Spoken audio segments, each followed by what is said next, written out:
Hi everyone, here we are again, Zarina here, Woolly Nomad. We're here again with our sock, and it's the last episode. We will be doing our Kitchener stitch on the, I think it's called Kitchener stitch. You can correct me if I'm wrong in the comments maybe. Yeah, so we're going to do that and we're going to sew in the ends. So let's start off by first of all cutting the yarn. Now we need enough yarn to actually sew all this up. So you want a few lengths, so I don't know, sock lengths maybe, something like that, I don't know. You want enough basically, so I'm taking quite a lot.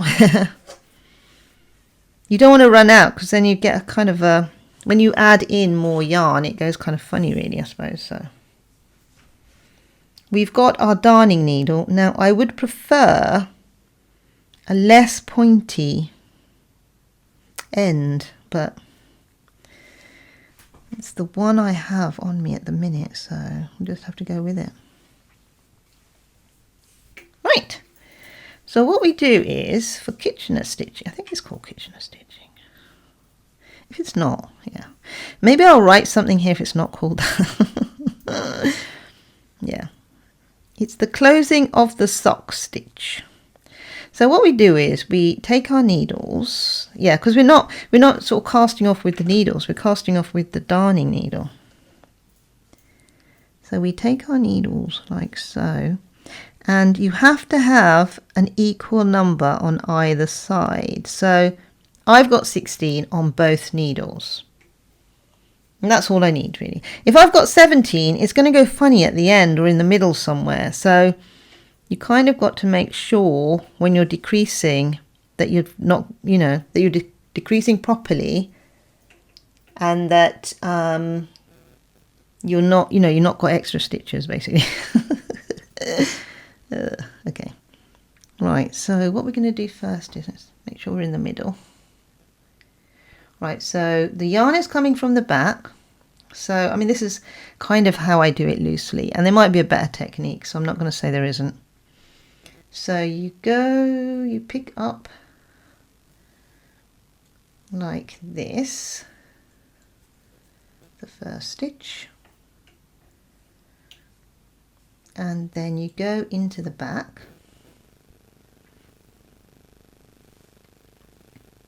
Yes, you go into the back as if, doing a purl, like that. I've got a lot of yarn. Maybe I've got too much. And then you pull that one. You pull that one off. So that's the first one off. Yep. And then this one we're going to go in as if we were knitting.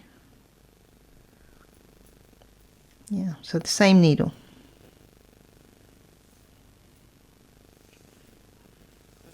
Right. So we've got one off on that side. Now we need to get one off on this side. So we go back into it as if we were knitting.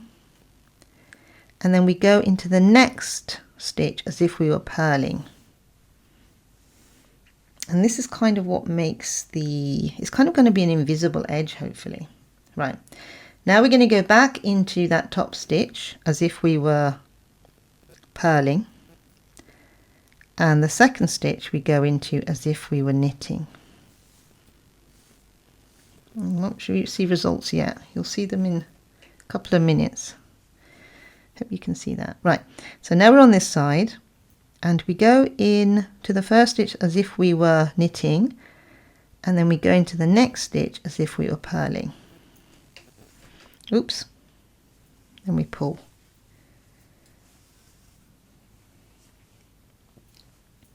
Tricky. Then in the back we go into the first stitch as if we were purling, and we take that off, and then we go into the second stitch as if we were knitting, but that stays on the needle. So you're going into 2 stitches each time. The first one you take off and the second one you leave on, even though you've gone through it with the darning needle.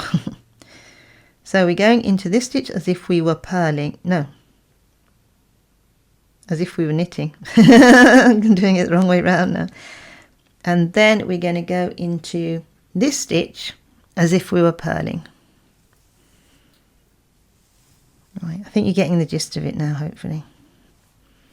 Just remembering which one's the purl and which one's the knit. So the first stitch on the back is always the purl. That's the one that comes off. And the second stitch is always the knit direction, if you like, you know. Knit direction. And then the bottom stitches are you go in as if you're going to knit, and then the second stitch, the one that stays on, is as if you're going to purl.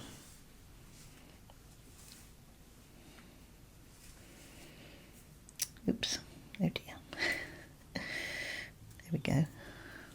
Right, so we can already see, yeah, that's already what it looks like. Which, can you see it properly? There it is. And it's a little bit loosey-goosey, but it's still, yeah, you know, the stitches are sort of coming across without any breaks, and that's what you want. So what I'm going to do is I'm going to get to the end, and then I'll come back and tell you how to finish off. Right, so where am I? I've got 2 stitches on either needle left, and I've just done the front. So I'm going to go in and do the last 2 stitches back here, which is, bring them to the fore a bit.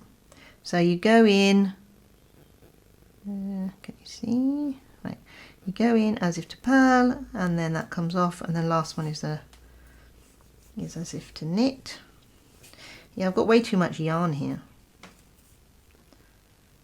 Oh, yeah, can get pretty tangled. And then here I go in as if to knit, and the last one is a purl. Oh, it's got stuck. Hang on. Right, for some reason that's gone in there. What's happened? For some reason that needle has gotten tangled with that stitch. Okay, let me just sort this out. Right. Okay, and I've got 2 stitches left. So this has kind of gone through that one, and I'm just going to take it through this one as if to purl, and then I can just release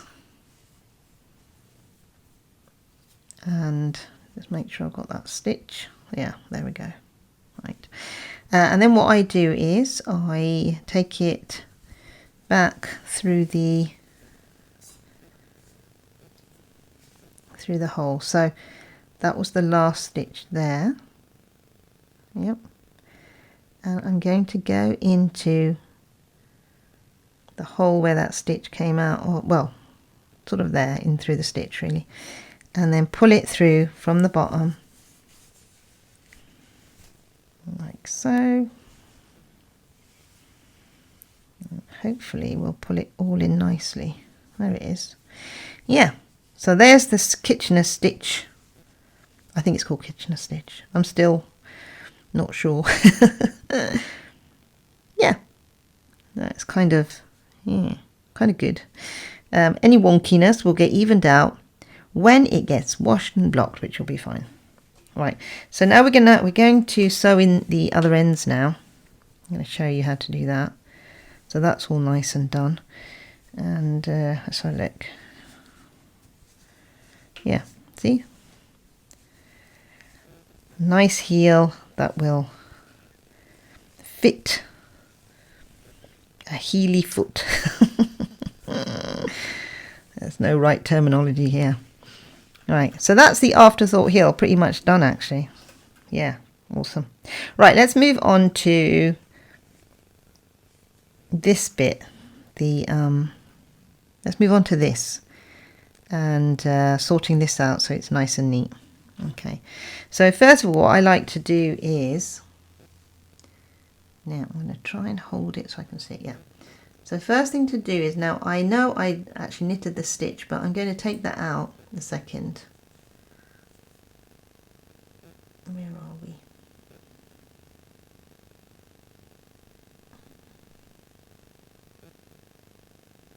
Got a knot in it. Yeah, because I knotted it, didn't I? So it wouldn't come loose, but There, okay, right. So this was the last stitch here. Yeah.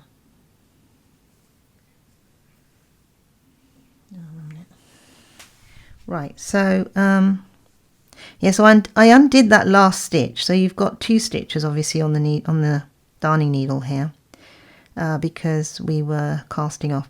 So I'm just going to thread that. This is the yarn that's coming from it.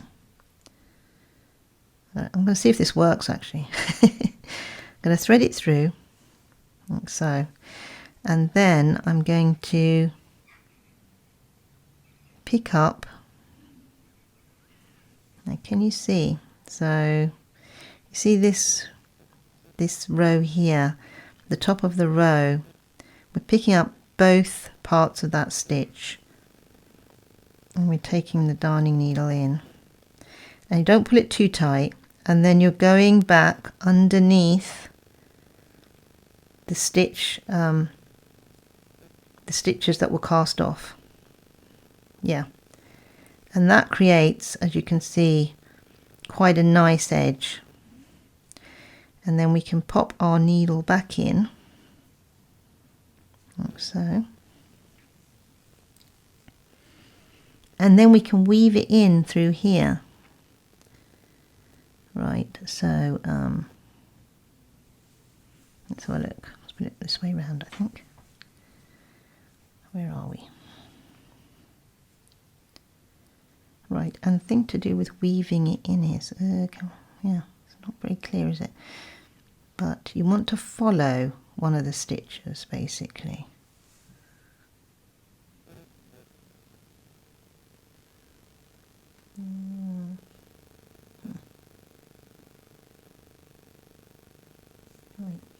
Okay, I'm going to take it through there first, anyway. Right, and then I'm going to go in through this stitch here.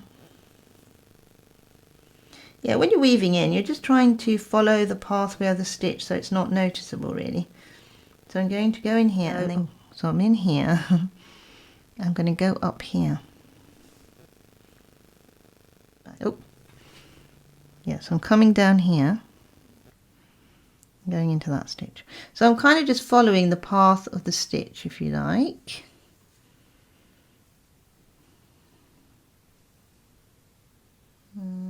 You go up there, and go down again, and then through that little loop there. I don't have to do this for too long because it's wool, and wool will bind anyway, really. So go back up there, and then go down, and then through that loop again. Oops, dropped it.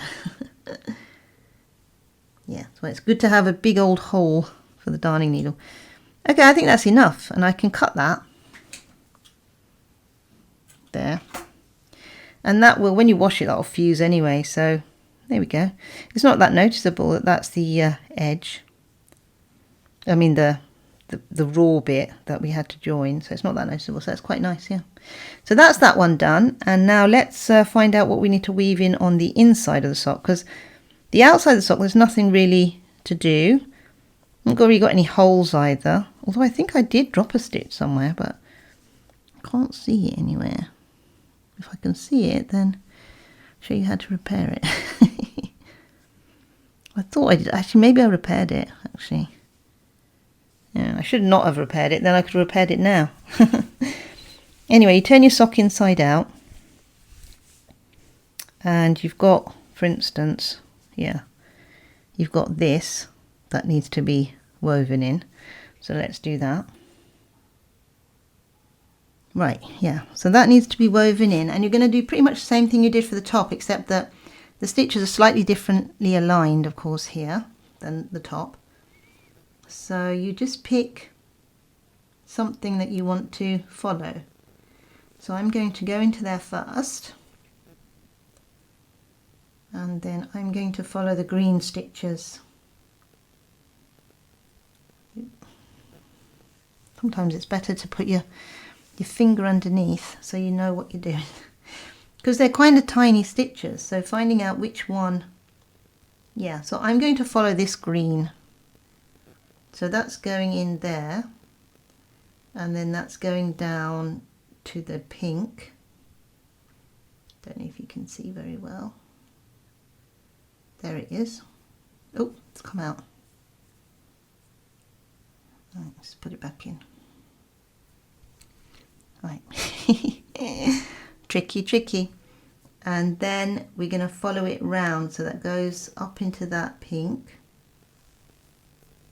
and then it goes up into that white one. You see that? And then it goes down the next white one back into that pink.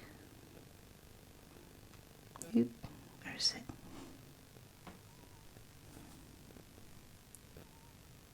And then into this pink here. So basically you're just following